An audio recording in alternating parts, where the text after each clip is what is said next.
I stood just inside the doorway, the invitation still folded in my clutch, as champagne glasses clinked and someone called the night a celebration of love. My name wasn't on the guest list. My chair came from storage. They didn't think I'd stay past appetizers. They smiled, pitied, whispered. And the next morning, while they were still nursing hangovers from their own self-importance, I sold the house they were standing in. Before we begin, may I ask, where in this big, beautiful world are you listening from? It's always a quiet honor to know who's sharing this space. Drop it in the comments and don't forget to subscribe. The invitation arrived in a soft white envelope with gold trim. Hand-delivered, no return address. Joan turned it over twice before opening it. Inside, cursive gold lettering sprawled across thick paper. Elliot and Madeline Kingsley invite you to an evening of celebration, 15 years of love. The date, the time, the address, her house. Joan didn't RSVP, she just showed up.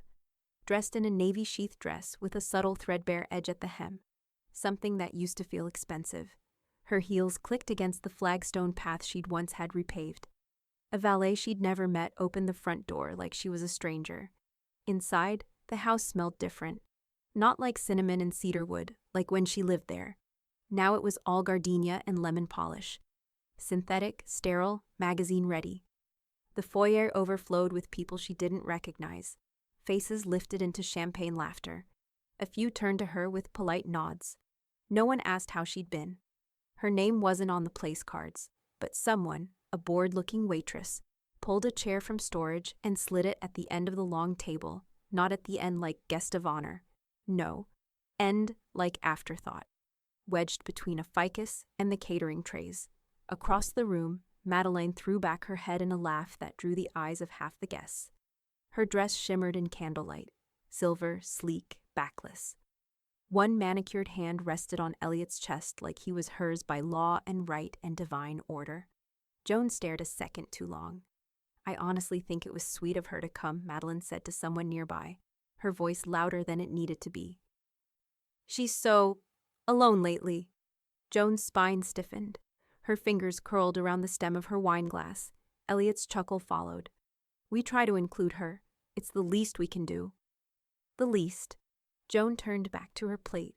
The grilled figs looked beautiful, perfectly seared, dusted with rosemary ash, and utterly flavorless. She chewed like she had a secret to protect. At the far end of the table, someone from catering leaned toward her and smiled.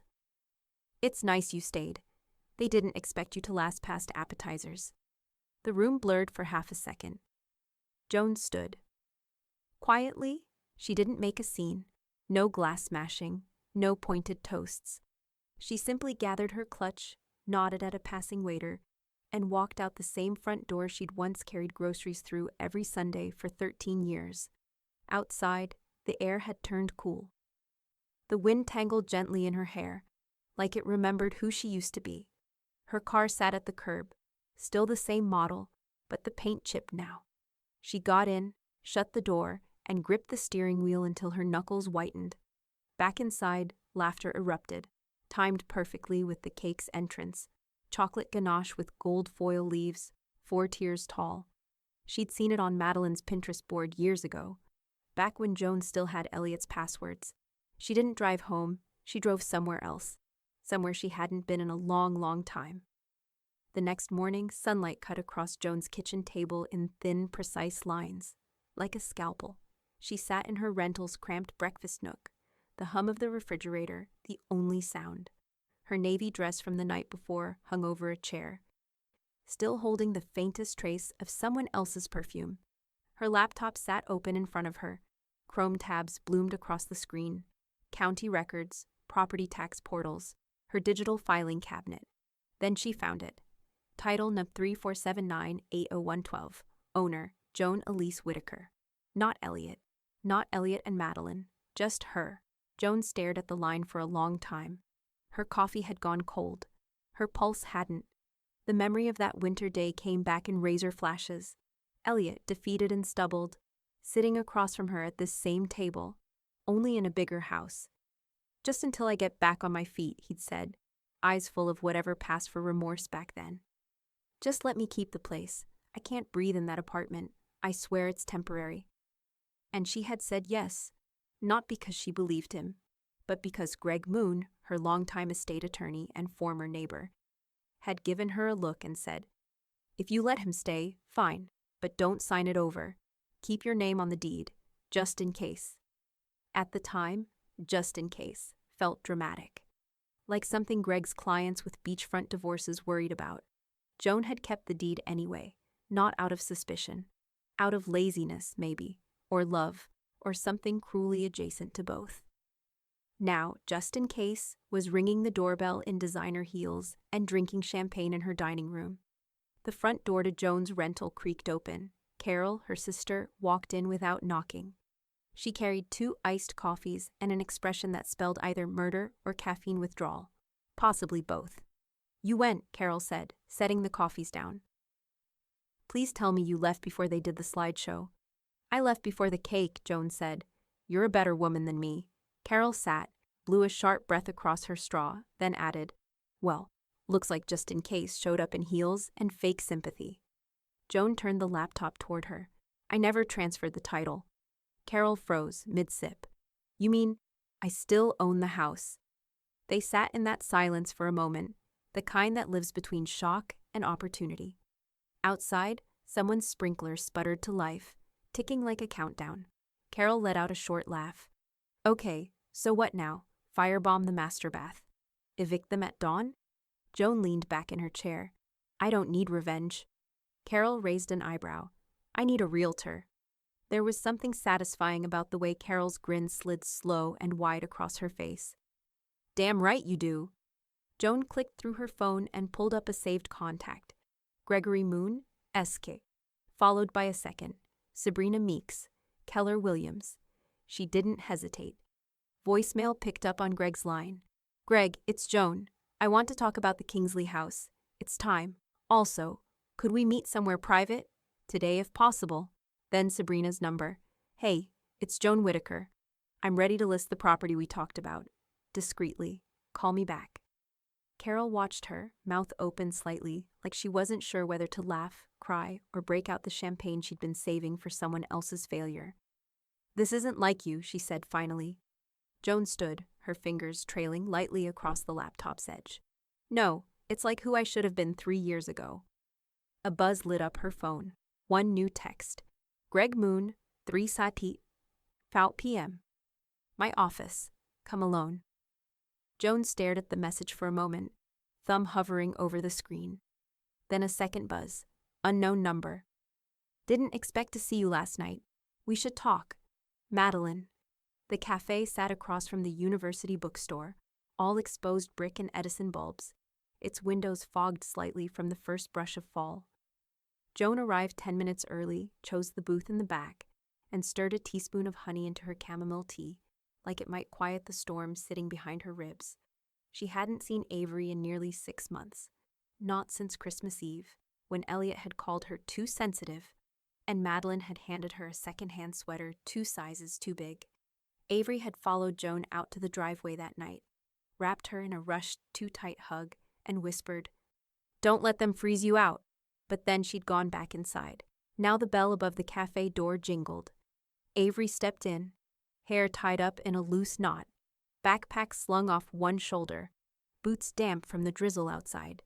She spotted Joan instantly, gave a soft smile, and threaded through the tables with a grace that hadn't come from either of her parents. "Hi, Grandma." Joan stood to hug her, briefly, firmly. "You look tired." "I am," Avery said, sliding into the booth. "Studio midterms, clay dust in my lungs. No regrets." Joan chuckled quietly. "You always did like the hard things."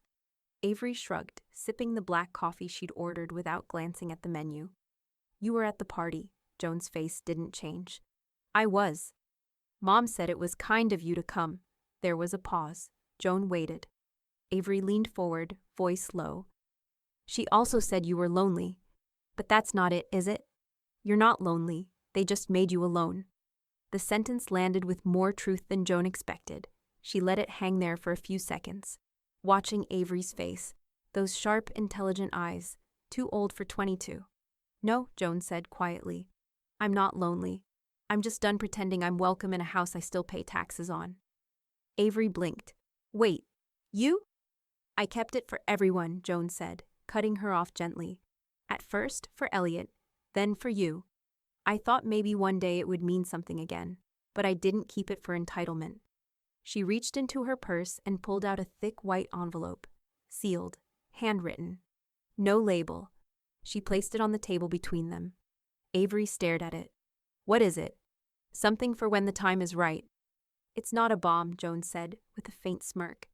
It's instructions, allocations, and a letter. I wrote it longhand. You should be the one to have it. Avery didn't reach for it yet. Is this about the house? It's about a lot of things. Silence settled for a beat. The barista called someone's order. A cappuccino foamed too high over the edge of a mug. Outside, a cyclist passed by, soaked to the bone. I never understood why you let him stay after the divorce, Avery said finally. Joan exhaled. Because I thought that was strength.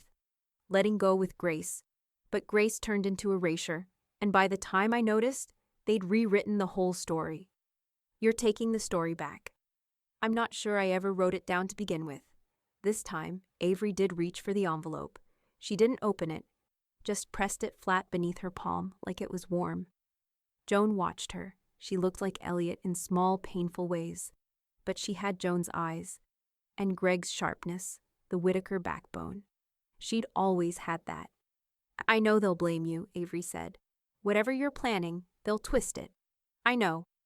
Avery looked her dead in the eye. Whatever you're planning, I support it. Joan didn't blink. Avery added, almost as an afterthought. And if it involves fire, I know people. Joan laughed. The kind of laugh that breaks something loose in your chest. You always were my favorite co-conspirator. Avery stood first, hugged her again, tighter this time. The envelope disappeared into her bag without another word. Keep it sealed, Joan said. I will. Avery turned, gave one last glance over her shoulder, then stepped back into the gray afternoon. The bell over the door jingled, and she was gone. Joan stayed another 10 minutes, let her tea go lukewarm, watched the rain streak against the glass, then finally stood and gathered her coat.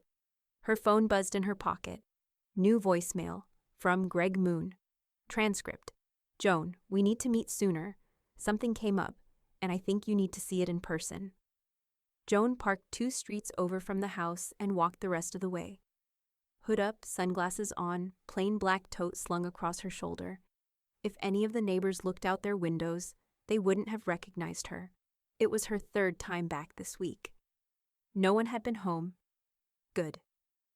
She slipped the spare key from beneath the cracked stone bunny still crouched near the front steps.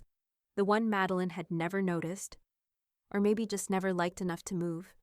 The front door eased open with a familiar groan. Inside, it smelled faintly of citrus cleaner and lavender dryer sheets. Too curated, too staged. She moved quickly, down the hallway, past the gallery of black and white vacation photos Madeline had installed last spring. None of Joan's were there anymore. Not the one from her honeymoon in Big Sur. Not the photo of baby Avery asleep on Elliot's chest. Not even the old black and white of Joan's mother, standing in front of the same fireplace that now hosted Madeline's scented candles. Joan found what she'd come for. In the study, behind a false panel in the bottom filing cabinet, were the original documents. The ones Elliot had said he'd misplaced during the refinance. In the master bedroom, tucked in the closet's highest shelf, a cedar box containing heirloom jewelry, her grandmother's engagement ring, the gold locket she was once too young to appreciate, and in the attic, a dusty Rubbermaid bin marked simply Whitaker Papers. She carried them out one at a time, nothing that would alert, nothing obvious. By noon, her car was loaded, and by 2, the house was live. Sabrina Meeks sat across from Joan in a corner booth at Elmar's Deli, a stack of files between them and a Cobb salad she'd barely touched. Her voice was low, precise. MLS number is live.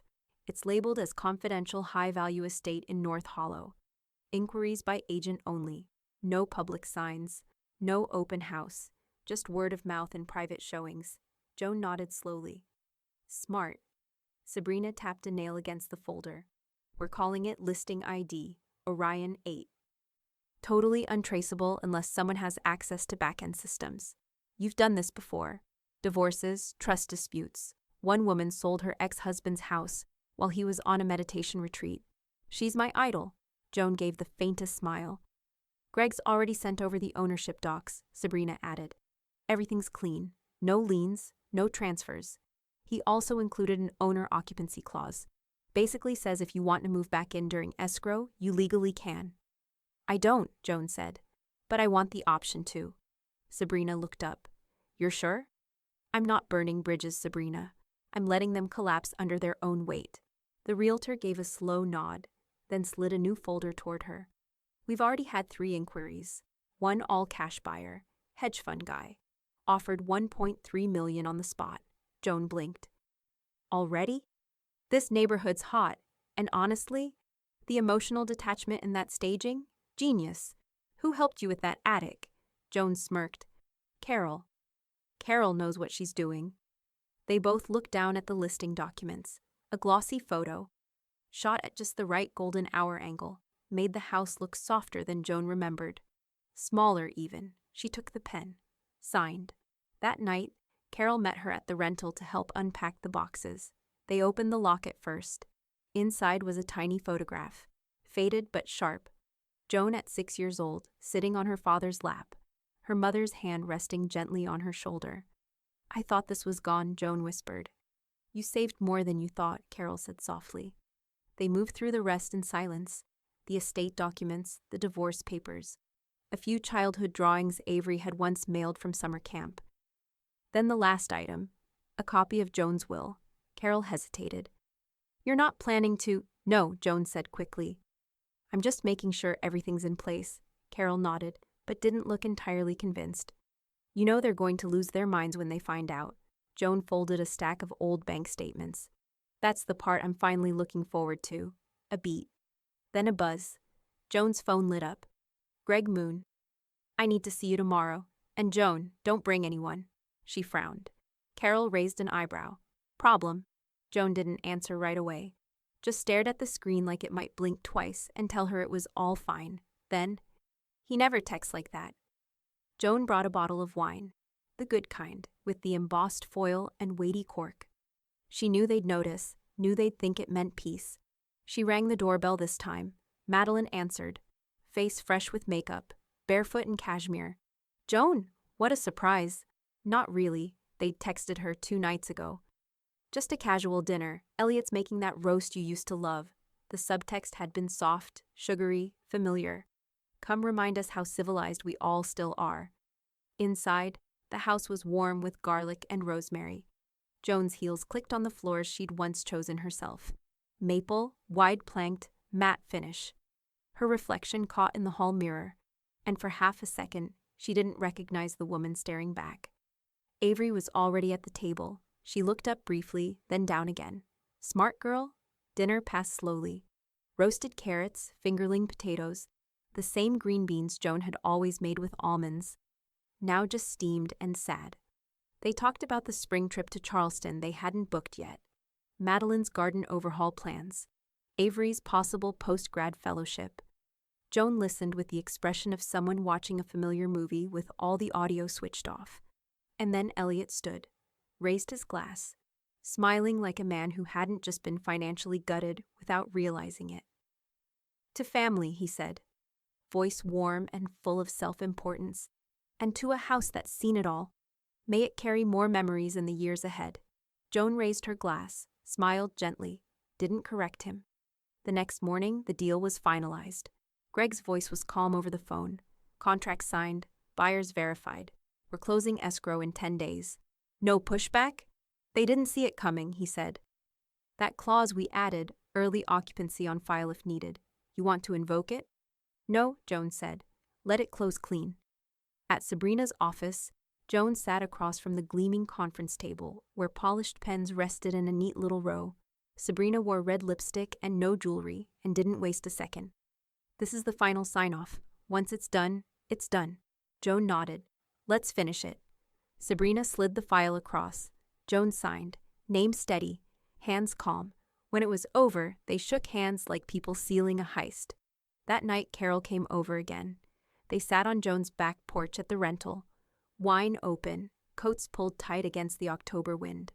A string of dim fairy lights blinked softly overhead, the kind of night that felt still enough to remember forever. Carol studied her for a long moment. What now? Joan swirled her wine, then sipped slowly. Now I enjoy my last night in their fantasy. You're still going? Of course I'm going. They're having dessert. I'm bringing champagne. Carol barked a laugh, then sobered. You're not afraid they'll retaliate? Joan's eyes didn't flinch. They can't hit what they can't see coming. A breeze moved through the trees. Somewhere down the street, a wind chime clattered in the dark. Joan leaned back in her chair, eyes half closed, wine glass tipped just slightly in her hand. Inside the house they thought they owned, dessert plates were being rinsed, toasts repeated. Maybe Madeline had already poured herself another glass of wine. Maybe Elliot was upstairs, making a list of weekend projects. Maybe Avery, silently, was already packing. And outside? Joan sat like a match waiting to be struck. The letters arrived on a Tuesday. 2 sleek black sedans pulled into the cul-de-sac just after noon, tires whispering over the asphalt like they didn't want to wake anything. 2 couriers stepped out, dressed in charcoal suits, each holding a single envelope. Hand-delivered, signature required. 1 for Elliot, 1 for Madeline. The neighbors peeked from behind curtains. A jogger slowed. And inside the house, sunlight streamed through the bay windows, touching every edge of their borrowed life. Elliot opened his first. White linen envelope, gold foil seal, his name in careful calligraphy. Inside, a letter from Greg Moon's office. The subject line was simple: termination of informal residency and notice of transfer of ownership. He read it twice before saying a word. In the kitchen, Madeline flipped through hers more slowly, like she expected it to turn into a prank or invitation. It didn't. "Is this a joke?" she said, voice tight. "Tell me this is a joke." Elliot didn't answer. His hands were trembling, the letter limp at his side. She wouldn't, but she had. He called Joan from the back deck, pacing in the shadow of the pergola he once insisted she never needed. She picked up on the second ring. "Joan? You can't be serious," he barked. "This house. You're evicting us from the goddamn house." There was a pause. Joan's voice came low and unhurried. "Check the deed." "What?" "And the date on your assumptions." "Joan, come on. We've lived here for years. You lived here," she said evenly, "because I allowed it. That allowance has expired." He almost laughed. "So you just, what? Snuck around, sold it out from under us like some kind of—" But she cut in, sharp now. "You should have known better than to build your future on something that was never yours." He hung up before she could say more. Madeline was already on the phone with a lawyer, or trying to be. She clicked furiously through contacts. Daniel, Lisa. Who did Courtney use for that HOA thing last spring? Her voice climbed with each name. There has to be a loophole. Avery stood in the hallway, silent, still. "She can't do this," Madeline snapped, spotting her daughter. "She can't just take it back." "She didn't take anything," Avery said quietly. "She just stopped pretending." By sunset, Greg Moon sent the final response through legal channels. "As you have no formal tenancy agreement and have paid no rent, utilities, or taxes since the dissolution of your marriage to the owner, your residency has been categorized as permissive. In legal terms, you are guests, and that permission has been revoked. No loopholes, no appeal." The new owner's trust now held full title. Keys would be changed in 72 hours. A professional moving team had been scheduled. Any personal belongings left behind after the deadline would be considered abandoned property. At Joan's rental, Carol read the letter out loud while pouring 2 fingers of scotch. "They are going to scream," she said. "I mean full meltdown, epic." Joan didn't look away from the window. "Good. You're not worried?" "No," Joan said. "I'm finally not worried." Carol handed her the glass. "And how does it feel?" Joan took a sip. "Like the moment right after a storm," she said. "When everything is wet and wrecked and finally honest." Outside, a gust of wind rattled the porch swing. Joan's phone buzzed once on the coffee table. A message. Unknown number. "You think it's over, but it's not." Joan met Avery on the rooftop of a downtown building, not far from the river where the skyline sloped like a tired breath. The late afternoon sun slanted gold across the water. She stood near the edge, wind in her hair, a slim black envelope in one hand, a brass key in the other. Avery stepped out from the elevator, eyes squinting in the light. "You weren't kidding about the view." "No," Joan said, smiling slightly. "I don't do half measures anymore." She handed her the envelope first. Avery opened it and pulled out a simple one-page document. A trust account summary: education, travel, life, funded and already in motion. Beneath it, a handwritten note in Joan's looping cursive. "Freedom is something we build, not something we're gifted. This is for you to build." Avery read it twice, then folded it carefully and tucked it into her coat. "I never wanted the house," she said quietly. "I just wanted you safe." Joan looked out across the city. "I know." Avery took the key next. Slender, gold-toned, labeled with a small metal tag. "Unit 5C, Whitaker." "Fifth floor?" she asked. "Corner unit, brick walls, big windows, 2 blocks from the bookstore." Avery grinned. "So, Urban Joan now," Joan laughed, the sound honest and open. Urban Joan drinks overpriced coffee and only has to water one plant. They stood together in silence for a long beat, the kind that doesn't demand to be filled. Later that day, Carol arrived with takeout and a car trunk full of moving boxes. Joan opened the door in bare feet, sleeves rolled, 2 books in one hand, and a stack of pressed flower frames in the other. Her walls were mostly bare now, just outlines where memories had once hung. Dust still settled in the corners like old guilt. Carol surveyed the space. "This is it?" Joan nodded. "The rest is staying or being donated." "You're really only taking books and dead flowers?" Joan smiled. "The books never lied to me. And the flowers? They died honestly." Carol paused, then set the takeout down. "Jesus, that's bleak." "It's peaceful." They packed in silence after that, the kind of silence shared by women who have known both betrayal and each other. By the time the sun dipped, only 2 boxes remained in the center of the floor. Carol lit a candle in a teacup, sat cross-legged on the floor, and passed Joan a glass of wine. "Want to talk about the text?" Joan shook her head. "If they think I'm scared, they'll move sloppy." Carol nodded. "Do I need to install cameras?"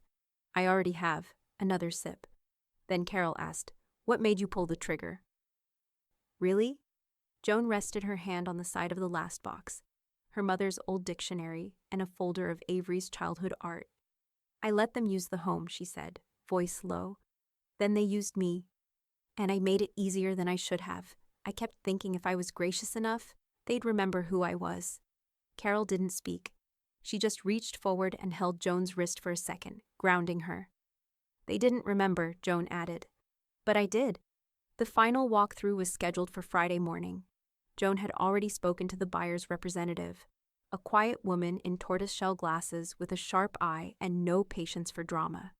The new owners wouldn't be moving in until the following week, but the locks would be changed immediately after Joan stepped out. No forwarding address given, no parting notes, just a clean slate. She stood by the window one last time that night, staring out at the same oak tree she once measured Avery's height against, the same street where Elliot used to come home late and lie well, the same porch Madeline had tried to turn into something worth photographing, but never living in. And Joan smiled, not bitter, not smug, just free. Then her phone buzzed. Unknown number. One new image. She opened it.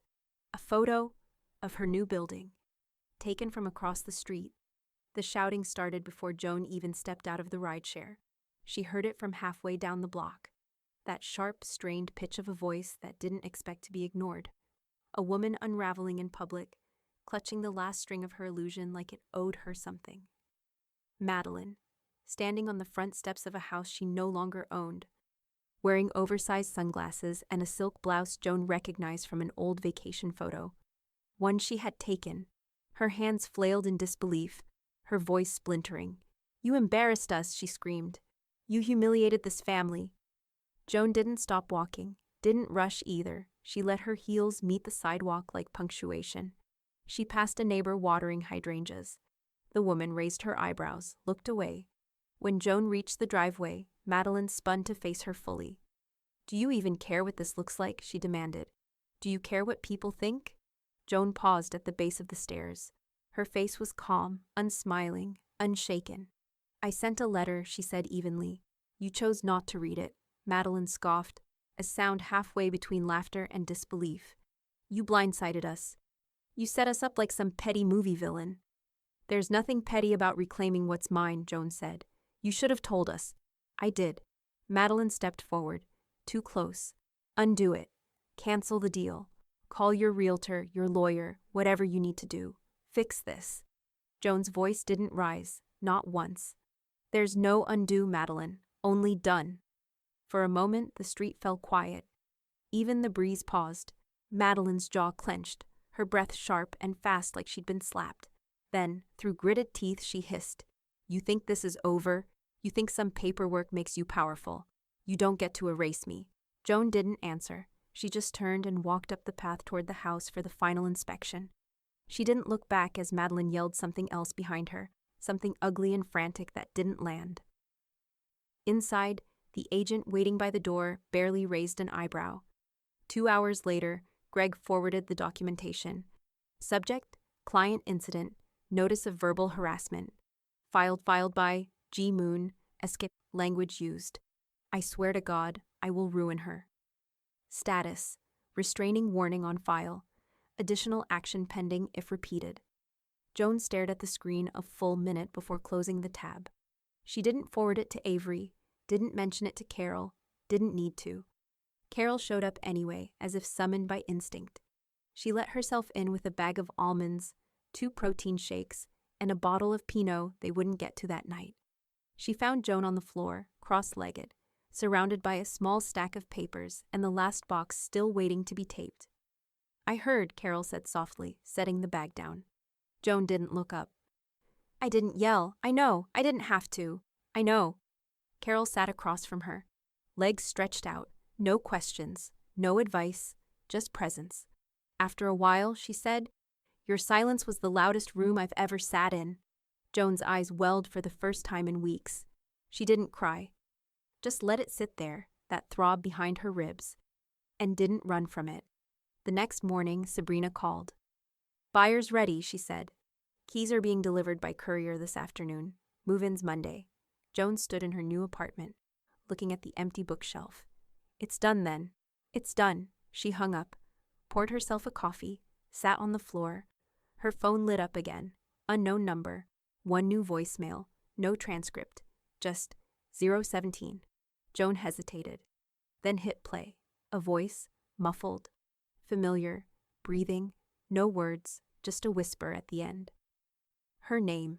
Joan slid the printed text into a red file folder labeled Intentional Estrangement. It wasn't rage that moved her, just rhythm now. A kind of emotional bookkeeping. The text from Elliot had come late, sloppy, over-punctuated, half-drunk by the looks of it. "You've made your point. Happy now. No apology, no accountability. Just the last flicker of someone trying to wrest control without ever having earned it." She logged it, added the date, closed the drawer. No more effort than filing a receipt. The forwarding order took 6 minutes online. A few clicks, a confirmation number. Everything that once passed through that address, catalogs, stray greeting cards, bills, would now come to her new downtown box. Nothing emotional about it, no tears, just the quiet bureaucracy of moving on. Monday arrived like any other day. Except this time, Joan dressed with intent. Dark jeans, gray sweater, black windbreaker zipped up tight. She left her car at a diner 3 blocks away and walked the rest on foot. Coffee in hand, face unreadable. Carol was already waiting across the street, parked in a faded blue hatchback that looked like it could belong to anyone. She'd brought donuts, binoculars, and zero judgment. "Subtle," Joan murmured as she climbed in. "Classic stakeout. Very low-budget divorce thriller." Carol handed her a chocolate cruller. Joan didn't eat. She just sipped her coffee and stared out the windshield.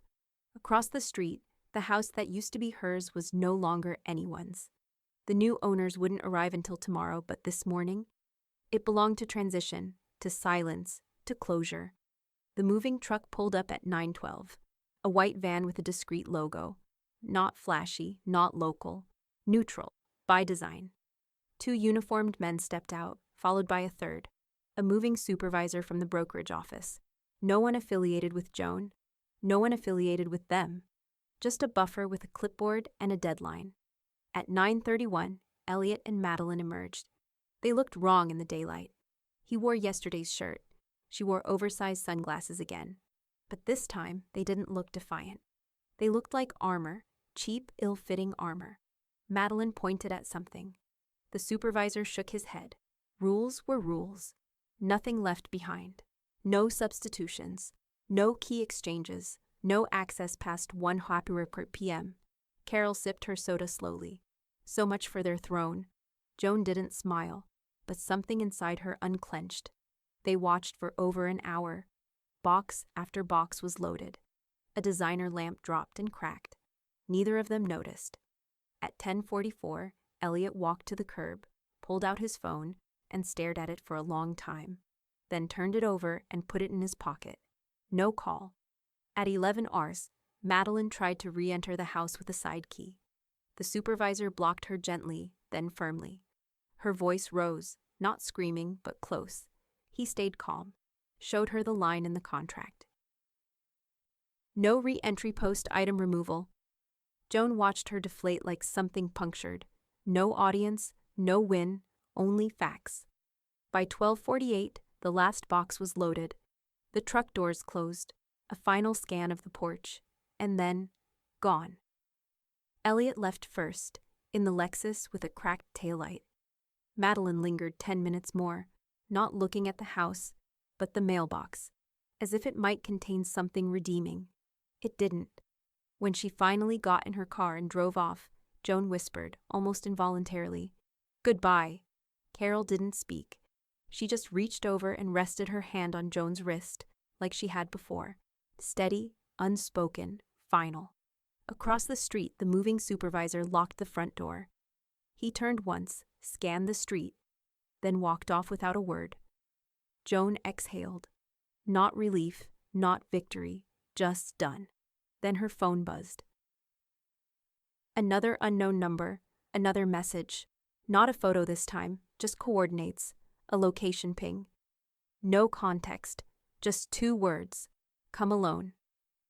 Avery showed up just before noon, holding her phone like it had weight. She didn't say hello. She just handed it to Joan, on the screen, the same location ping, same coordinates, same message. Come alone, sent to her this time. Joan read it once, then looked up. Avery's voice was steady. It came to me 3 hours after you got it. No name, no number, just passed along. Someone's trying to bait us both, Joan said. Avery didn't flinch. But I'm not a trap. I'm a mirror. Joan studied her granddaughter's face, the strength in her jaw, the steadiness in her spine.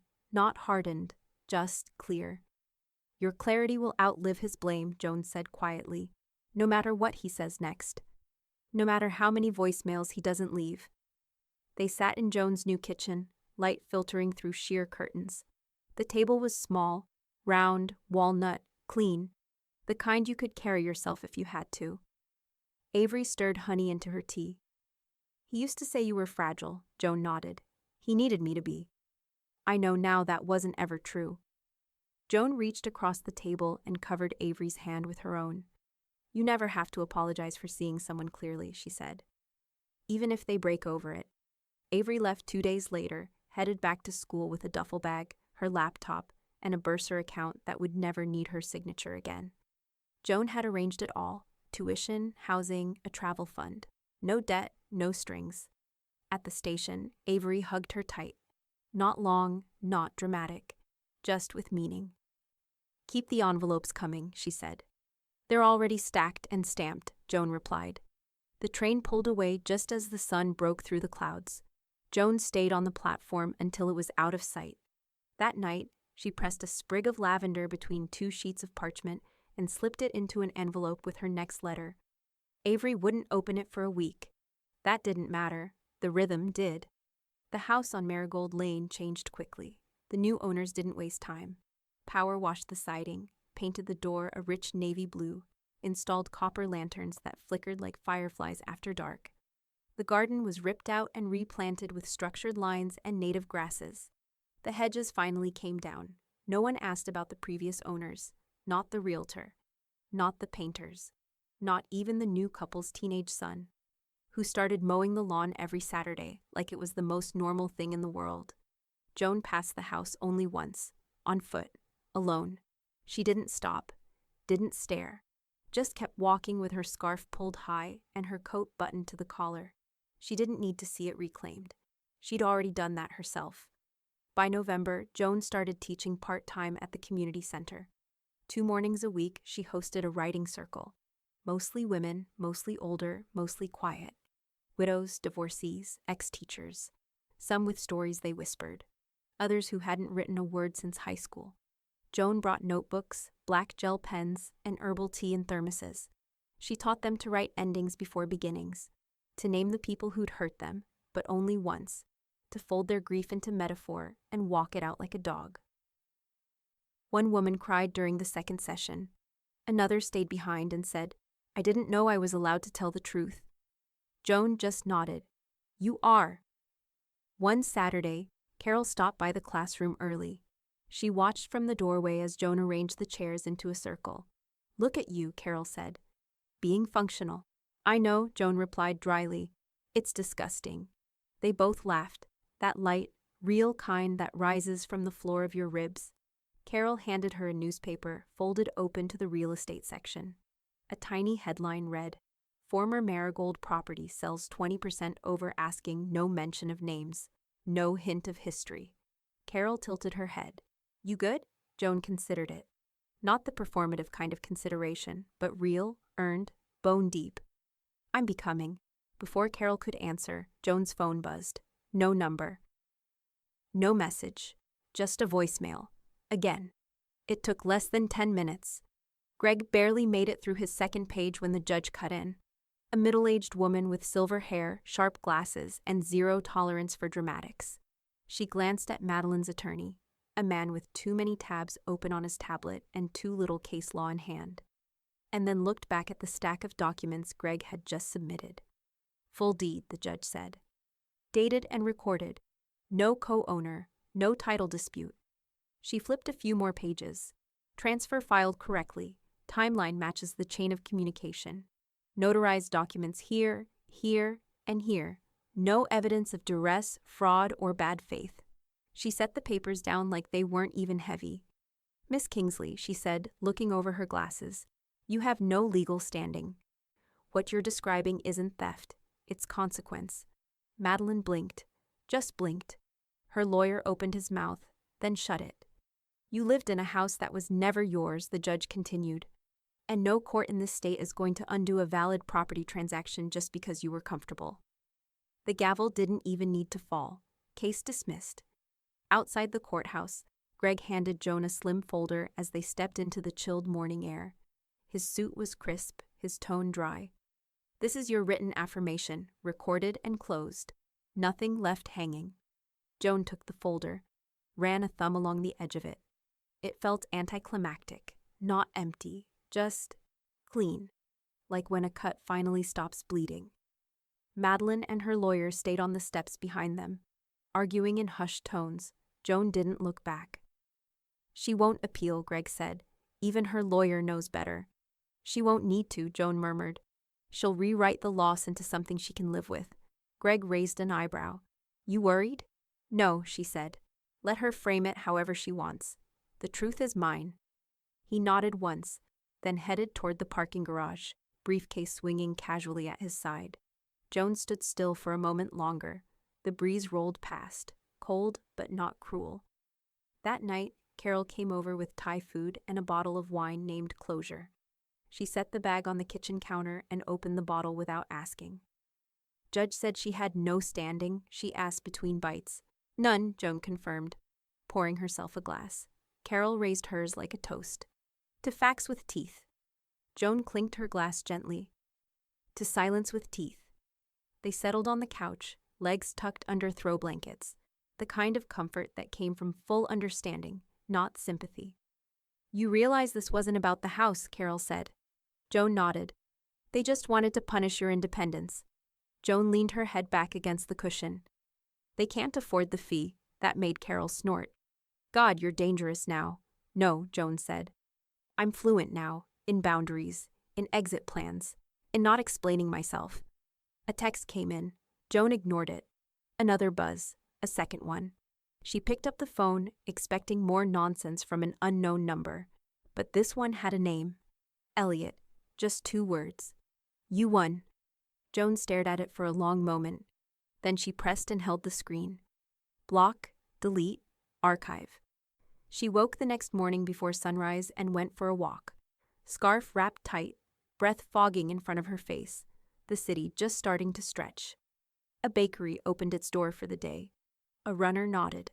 A dog barked behind a fence, and then she saw it. A small white envelope. No postage. Slipped through the slot of her building's lobby mailbox. Just her name on the front. Nothing else. She opened it. Inside, a newspaper clipping. Local woman forces family out of home in cold-hearted sale. No byline, no source, just a photocopy, folded with precision. The email came from a journalist who didn't use her full name, just KR, and a short note. I've been following the filings in the Marigold case. You don't owe anyone a narrative, but women like you rarely get to write their own. Would you consider an anonymous feature? Joan almost deleted it. Then she reread the last line. It would be titled, Owning the House They Thought Was Theirs. Something about the phrasing stopped her. Not vindictive, not sensational, just accurate. She wrote back that night. They met 2 days later at a quiet cafe near the library, the kind of place where conversations dissolved into the sound of steamed milk and turning pages. KR was younger than Joan expected, early 30s maybe, her voice calm, her questions precise. She asked for no photographs, only truth. Why agree now, she asked. Recorder on the table, untouched cappuccino beside it. Joan smiled faintly. Because I've already lived the worst version of their story. It's time someone heard mine. KR nodded. You want it on record. I want it in language, Joan corrected. So it stops living rent-free in my head. She told her everything, not with bitterness, but with the kind of precision that comes after the storm, the deed, the trust, the eviction letters, the courthouse, the silence afterward. And do you regret any of it? KR asked finally. Joan stirred her tea. Only the years I kept justifying my patience. When the article went live 2 weeks later, it didn't appear in the city paper. It showed up on a niche financial planning site, buried beneath estate law newsletters and trust litigation blogs. And then it spread. Not the gossip kind of spread. Not the viral hysteria that burns and fades. This one moved quietly, like word of mouth through back channels. By the end of the week, it was reposted in legal forums, community boards, and even a few estate planning Facebook groups under the caption, "You're not cruel for reclaiming what others pretend to own." The quote was attributed to Anonymous Homeowner, Midwest. Joan knew the phrasing instantly. Her phrasing. She didn't tell Carol she'd said yes to the interview, didn't tell Avery either, but the messages found her anyway. An email from a woman in Phoenix. My husband kept the deed in both our names for 10 years after the divorce. I changed that this week. Thank you. A handwritten card from Ohio. I've been scared to touch my own savings. Reading your piece reminded me I can. A message from a law professor in New York. Your story is being discussed in our property rights seminar. It's long overdue. Joan read each one at her kitchen table, folded them, and tucked them inside a file marked simply Aftermath. Not trophies, just receipts for the weight she'd put down. Avery called one night between midterms and studio deadlines. The sound of laughter and street noise echoed behind her. Grandma, she said. You didn't just leave them behind, Joan smiled. No? You lit a path. My professor quoted you today. That line about reclaiming. He didn't even know it was you. Joan leaned back, letting the warmth bloom in her chest like the first real spring sun. Then I guess it's working. Just promise me you're not checking the comments section. I don't need to, Joan said. The story's doing its own walking now. The following week, an envelope arrived in her mailbox, this time with a real stamp and letterhead. Midwest Financial Literacy Summit, Regional Planning Committee. We would be honored if you'd speak at our upcoming session, Women, Wealth, and the Ownership of Narrative. Joan laughed out loud, alone in her apartment, with her cup of chamomile going cold. She wasn't a speaker, she wasn't even a joiner. But something in the phrasing, ownership of narrative, felt too fitting to refuse. That night, she called Carol. "They want me to speak at a summit," Joan said. Carol nearly choked on her wine. "You're going to be on a panel." "Apparently." Carol grinned through the phone. "You realize you've gone full Renaissance woman?" Joan looked at the envelope again. "No," she said softly. "I've just stopped apologizing for existing in print." The article hit 1 million views the next morning. By afternoon, her email was flooded with requests, interviews, collaborations, podcast invites. Most she ignored. Some she forwarded to Greg with a wry note. "Look at us, trendsetters in estate law." And then, just before midnight, her phone buzzed again. A private number. One new message. "You've told your story. Now tell mine." Attached. A single photo. Not the house, not the new owners, but a field, empty, wide, and waiting. The same coordinates as before. Greg responded less than an hour after Joan forwarded the photo. His email was clipped, professional, and edged with quiet fire. Subject: Unauthorized contact. "Joan, I've reviewed the message and location tag. Our advice is simple: no response, no reaction, no arrival. This is harassment by legal standards. I've submitted a formal cease and desist on your behalf and flagged it with the family court liaison. If further contact occurs, we move to injunction." The tone said everything Joan didn't have to. He wasn't just her lawyer anymore. He was the closing argument she no longer needed to speak aloud. By Friday, the official letter went out. To Elliot Kingsley. Ari, cease of direct and indirect contact attempts. Further unsolicited messages or third-party pings to Ms. Whitaker or her legal dependents will be considered a violation of her protected peace. Any future communications must proceed through legal counsel. Non-compliance may result in injunction, restraining order, or criminal proceedings. The language was cold. It had to be. Joan read it once, then slid it into the back of the intentional estrangement folder without a sound. There was nothing else to say. That weekend, she filed the final paperwork herself. One page, titled cleanly, "Family Contact Closure Notice. No further communication wished or required." Joan initialed each line, added the legal reference number Greg provided, and sealed it with the embossed notary stamp she'd used exactly 3 times in her life. Each one had changed it. She left the courthouse with no one waiting outside, and still, she felt walked home. Carol came by that night with a grocery bag and a new bottle of wine called Ghosted. "I figured we'd commemorate the end of unsolicited male commentary," she said, setting it down beside the stove. Joan raised an eyebrow. "You're in a naming mood this month." "It's either that or therapy," Carol muttered, "and this comes with Cabernet." They sat by the window again, the city soft behind them, their laughter edged with old wounds that had finally been disinfected. "He's going to keep screaming," Carol said after a while, into the void, with no audience. Joan stirred her tea slowly. "He can scream into the void. I don't have to echo," Carol blinked. "That's poetic." "No," Joan said. "It's policy." They toasted in silence. Joan didn't say she still flinched every time her phone buzzed, but the flinching was smaller now, like muscle memory learning a better dance.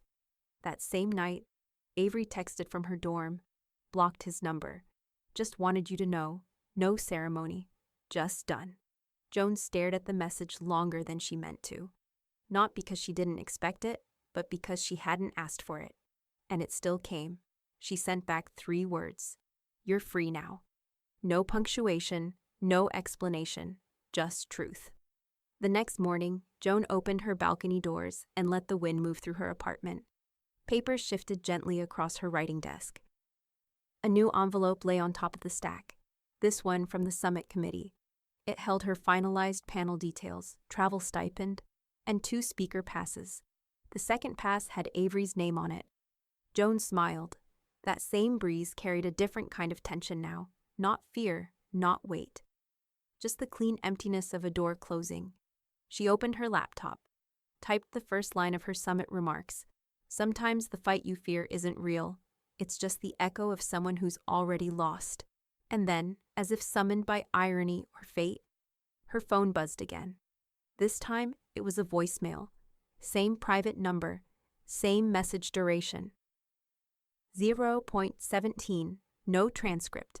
Joan didn't open it. She forwarded it to Greg, and then she deleted it, unplayed, unheard, unanswered. The email came from the couple who now lived in the house. Subject line, a small thank you. The message was short, thoughtful, inviting. Hi, Joan. We're the Thompsons. You sold us the home on Marigold. If it's not too forward, we'd love to meet you. We've been restoring the garden, and it still feels like yours somehow. We'd just like to say thank you. In person. Warmly, Emily Plus. James Jones sat with it for a few minutes. Let herself feel the hesitation that once would have stopped her, but this time it didn't. She replied simply, I'd be glad to. They met on a crisp Saturday morning, when the air felt like apple skin and the sidewalks glistened with dew. Joan arrived on foot, coat buttoned, scarf loose at her throat, a tin of lemon tea in her bag, not as a gift, but as something to hold. Emily greeted her at the gate. She was maybe 35, gentle-eyed, the kind of woman who said, come in, before she opened the door. James followed behind her, tall and soft-spoken, wearing paint-streaked jeans and a shy, genuine smile. You don't have to come inside, Emily said quickly. But if you'd like to see the garden, I'd like that, Joan said. They walked slowly down the side path, the stone Joan had chosen from a quarry upstate still solid beneath their feet. The hedges had been replaced, the flower beds redefined, but the bones remained. It's peaceful here, James said. We noticed it before we even moved in, Emily nodded. It doesn't feel haunted, you know. It feels balanced. Enduring, James added. Joan stopped at the far end of the garden, where the rosemary hedge still grew wild, defiantly untrimmed. She knelt, pinched a sprig between her fingers, and breathed in. That was always the foundation, she said. Not the square footage, not the finishes, the peace. They were quiet a long moment. Then Emily said, We wanted to give you something. Joan blinked. You really don't need to. But they were already unrolling the paper. A hand-drawn sketch, ink on soft cream stock. The house in autumn light, windows glowing, garden lush and layered. The details were precise, reverent. But the expression was what stopped her. They'd drawn it with love. James handed it to her like something sacred. Our daughter sketched it. She said the house looks like it's listening. Joan pressed a hand to her chest, not for drama, just to keep her heart from rising up too fast. It never had the chance to, she said, until now. That night, back at the apartment, Carol helped her hang the sketch. They chose the east wall, where the morning light hit first. Do you want it in a frame with glass? Carol asked.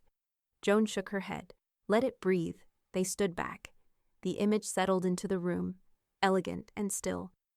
A place that had once held grief, now translated into art. Carol tilted her head. It's theirs now. Joan nodded. But the story's still mine. She stepped back, arms crossed loosely, and took it in. She didn't see loss anymore. She saw closure in ink. Later, Joan sat at her desk and opened a blank page in her journal.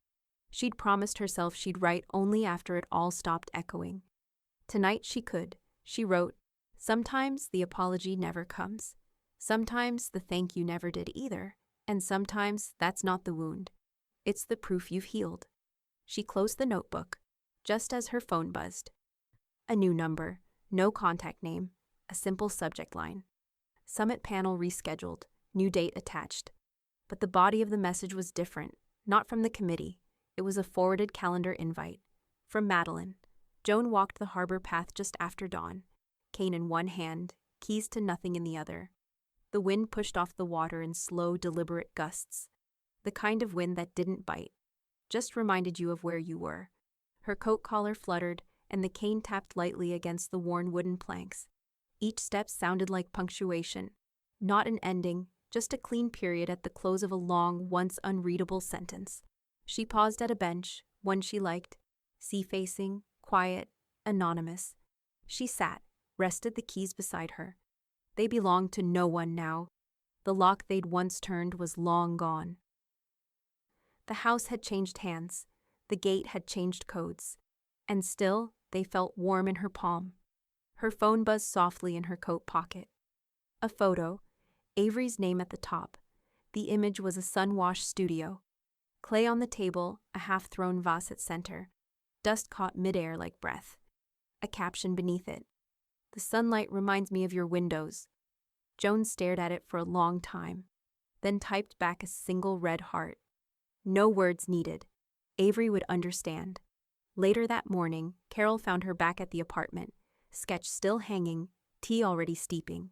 She kicked her shoes off at the door and flopped into the nearest chair. "You get the summit invite reschedule?" she asked. "I did." "You going?" Joan shook her head. "No need?" Carol smirked. "Still got the last word, though." Joan handed her a mug. They sat in silence for a few minutes, the kind where nothing needed to be filled. "You gave up a house," Carol said finally, "and got your self-worth back." Joan smiled, not soft, not sweet, solid, steel wrapped in silk. "I never lost it," she said. "I just let them borrow the illusion." Carol raised her mug like a toast. "Well, I'd call that a foreclosure with flair." Joan chuckled, eyes twinkling. "Trust me, the interest on their assumptions compounded." The legal file was officially closed the following week. Greg emailed her the final record, case number 315K, resolved without contest. No further actions pending. File marked complete.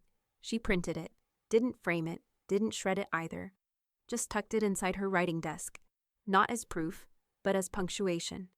That night, she made herself a slow dinner. Played old jazz on a scratched vinyl that skipped once in the middle of a trumpet solo. Didn't mind. Poured a second glass of wine. Lit a candle, just because. And then, she opened a fresh page in her journal. Not to document, but to finish. She wrote the last line, the way some people breathe a final sigh before sleep. "They invited me to their celebration just to pity me. The next day, I sold the house they were standing in.